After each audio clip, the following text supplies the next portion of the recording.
నమస్కారం city news కి స్వాగతం. బంగాళాఖాతంలో ఏర్పడిన అల్పపీడన ద్రోణి ప్రభావంతో రాష్ట్ర వ్యాప్తంగా భారీ వర్షాలు కురుస్తున్నాయి. ఉరుములు పిడుగులతో కూడిన వర్షాలు పడతాయని ప్రజలు అప్రమత్తంగా ఉండాలని అధికారులు హెచ్చరించారు. మత్స్యకారులు సముద్రంలోకి వేటకు వెళ్లవద్దని తెలిపారు. గుంటూరులోని పలు ప్రాంతాలు జలమయమయ్యాయి. వర్షాల కారణంగా నెహ్రూనగర్, మూడువంతెల్లు, కంకరగుంట, ఆర్యూబీల వద్ద వాహనదారులు ఇబ్బందులు పడుతున్నారు. ఇంటర్నెట్ చరిత్రలో సంచలనం సిటీ బ్రాడ్బ్యాండ్. ఇప్పుడు ఇంటింటికి ఇంటర్నెట్, సిటీ నుంచి గ్రామం వరకు అదే స్పీడ్. మీరు ఈ రోజే సిటీ బ్రాడ్బ్యాండ్ కుటుంబంలో చేరండి. మాజెట్టి రామ్ కళ్యాణ మండపంలో డిజిటల్ మహిళా సంఘం ఏర్పాటు చేసిన ఎగ్జిబిషన్ ను ఎమ్మెల్యే గల్లా మాధవి ప్రారంభించారు. మహిళలు స్వయం శక్తితో ఎదిగినప్పుడే ఆ కుటుంబం ఆర్థికంగా అభివృద్ది చెందగలదని ఎమ్మెల్యే గల్లా మాధవి తెలిపారు. డిజిటల్ మహిళా సంఘం ఆధ్వర్యంలో ఏర్పాటు చేసిన ఎగ్జిబిషన్లోని స్టాల్స్ ను ఎమ్మెల్యే సందర్శించారు. అనేక రకాలైన ఉత్పత్తులను ఎగ్జిబిషన్లో అందుబాటులో ఉంచడం ఆనందంగా ఉందన్నారు. మహిళలను పారిశ్రామికవేత్తలుగా తీర్చిదిద్దేందుకు ప్రభుత్వం కృషి చేస్తుందని ఎమ్మెల్యే మాధవి తెలిపారు. ఈ కార్యక్రమంలో president Devireddy, secretary Purvaja, executive officer Vani, Madhavi, Nagasri తదితరులు పాల్గొన్నారు. మహిళలు జనరల్గా ఇళ్లలోనే ఉంటారు, వాళ్ళకి ఏమీ తెలియదు అనే ఒక భావనలో నుంచి బయటికి తీసుకొస్తూ డిజిటలైజ్డ్ ఉమెన్ని మనందరం చూస్తున్నాము. వాళ్ళ వ్యాపారాలని ఎంత బాగా మనకి ప్రజల్లోకి తీసుకెళ్లాలో గైడ్ చేస్తూ ఇక్కడ ఒక టీం అంతా కూడా వర్క్ చేస్తున్నారు. అది మన గుంటూరు నుంచి దేవిరెడ్డి గారు దీనికి ప్రెసిడెంట్షిప్ వహిస్తూ, ఆవిడ కింద ఒక నలుగురు వివిధ డిపార్ట్మెంట్లో ఉంటూ 5గురు ఇక్కడ అధిష్టానంగా ముందుకు వెళ్తూ ఇందులో ఉన్న మహిళలందరినీ సంఘమిత్రగా వాళ్ళు ట్రీట్ చేస్తూ వాళ్ళ బిజినెస్ని ఎలా ప్రమోట్ చేసుకోవాలి, ఈ డిజిటల్ వరల్డ్లో వాళ్ళు ఎలా రాణించాలి, ఇంట్లోనే ఉంటూ మరి వ్యాపారాన్ని ఎలా అభివృద్ధి చేసుకోవాలి అన్న ఒక పాయింట్ మీద ఈ యొక్క మంచి సంఘాన్ని ఏర్పాటు చేయడం అనేది నిజంగా చాలా చాలా అద్భుతమైన విషయము. వేమూరు ఎమ్మెల్యే నక్కా ఆనందబాబు పలు గ్రామాలలో వర్షాలకు నీటి మునిగిన పంటలను పరిశీలించారు. వేమూరు మండలంలోని జంపని, బూతమల్లి, వేమూరు గ్రామాల పరిసర ప్రాంతాల్లో నీట మునిగిన పంట పొలాలను సందర్శించారు. ఈ సందర్భంగా రైతులతో ఆయన మాట్లాడుతూ వర్షాల ప్రభావంతో పంటలు పూర్తిగా నష్టపోయిన పరిస్థితిని ప్రత్యక్షంగా పరిశీలించారు. పంటల స్థితిగతులు, రైతులు ఎదుర్కొంటున్న ఇబ్బందుల గురించి వివరాలు తెలుసుకున్నారు.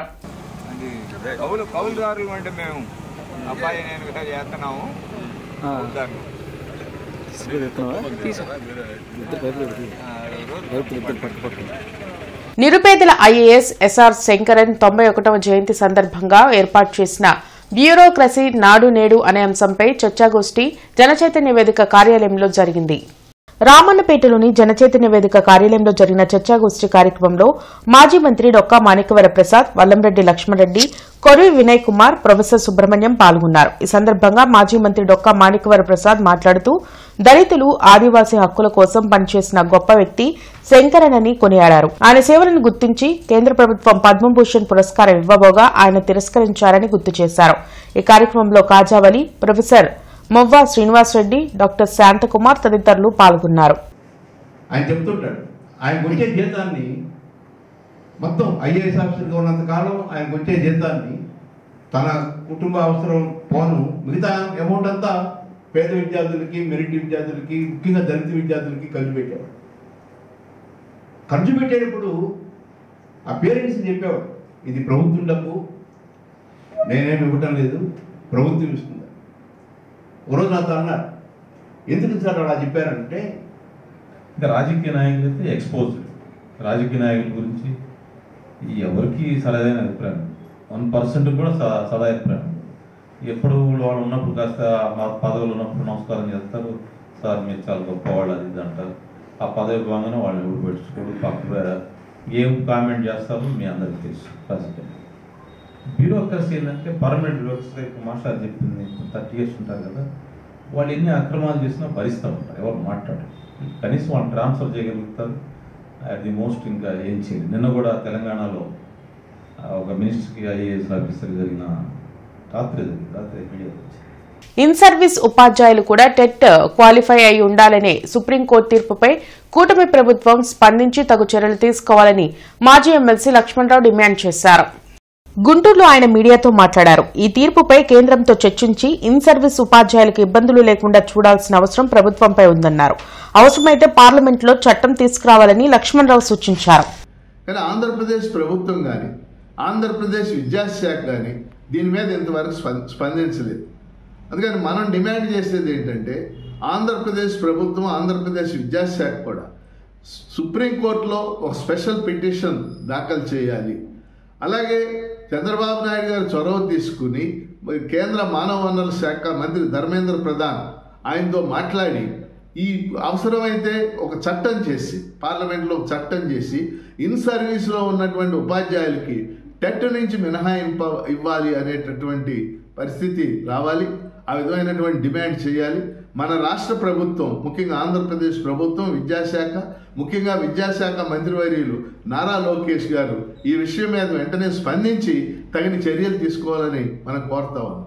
జిల్లాలో పొలాల గట్లు, చెట్ల కింద పాకలు ఏర్పాటు చేసుకుని ఉంటున్న యానాదులకు ఇళ్ల స్థలాలు ప్రభుత్వం మంజూరు చేయాలని స్టైడ్వా రాష్ట్ర అధ్యక్షులు బాపట్ల యేసుబాబు అన్నారు.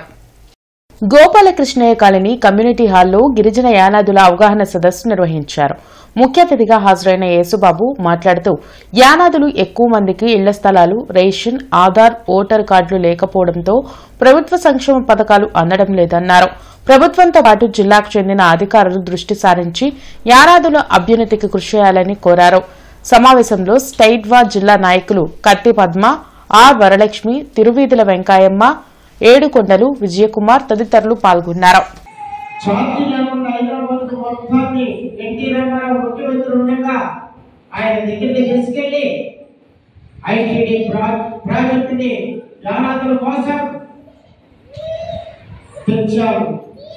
అది మన ప్రియతమ నాయకులు నారా చంద్రబాబు నాయుడు గారు ప్రభుత్వం వచ్చినాక పాపులేషన్ ఎక్కువ మంది ఉన్నారని నెల్లూరులో పెట్టారు.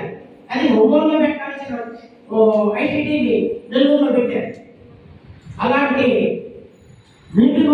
అలాంటి సందర్భం గురించి ఈ రోజున కత్తి పద్మ గారు అది గుర్తు చేసినందుకు మరొకసారి ధన్యవాదాలు తెలియజేస్తూ నార్ల ఆడిటోరియంను పీపీపీ విధానంలో అభివృద్ది చేయాలనే కార్పొరేషన్ నిర్ణయాన్ని వెనక్కి తీసుకోవాలని సిపిఐ డిమాండ్ చేసింది.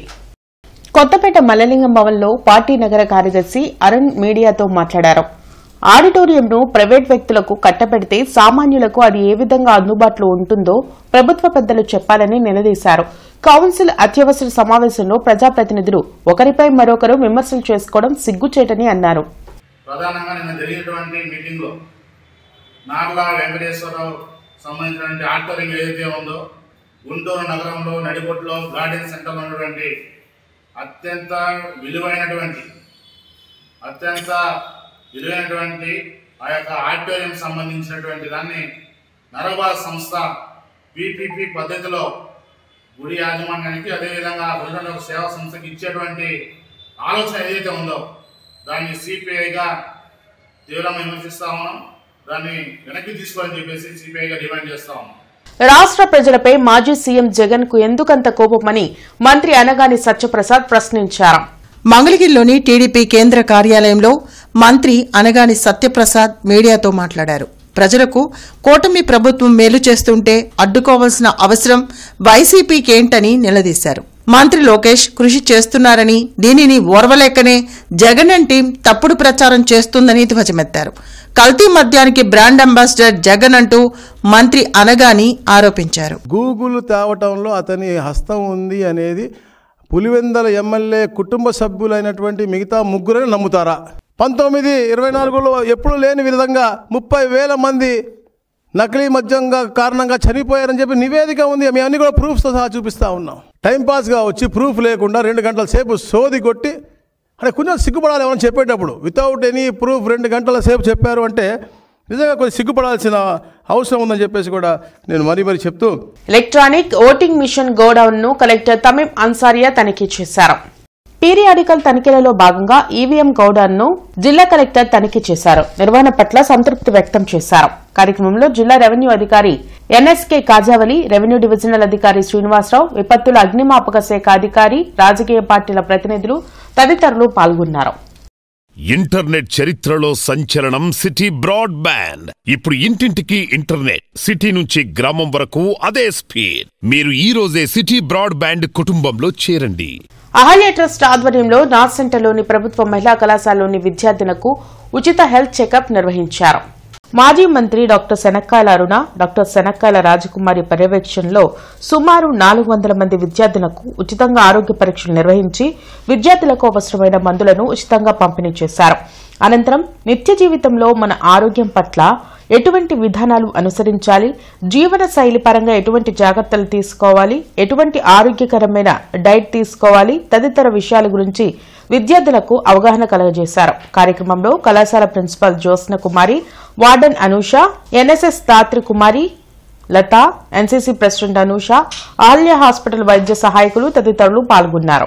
ఇవాళ మేము అహల్య ట్రస్ట్ ద్వారా నేను, మా టీమ్ ఆఫ్ డాక్టర్స్, మా నర్సింగ్ స్టాఫ్, అలాగే ల్యాబ్స్ కూడా ఒక 2 ల్యాబ్స్ వాళ్ళ ఒక సపోర్ట్తో ఇవాళ వీళ్ళందరికీ 450 స్టూడెంట్స్ ఇక్కడ ఉన్నారు. వీళ్ళందరికీ ఒక 2 డేస్తో మేము వీళ్ళందరికీ హెచ్బీ చేసాం ఫ్రీగా.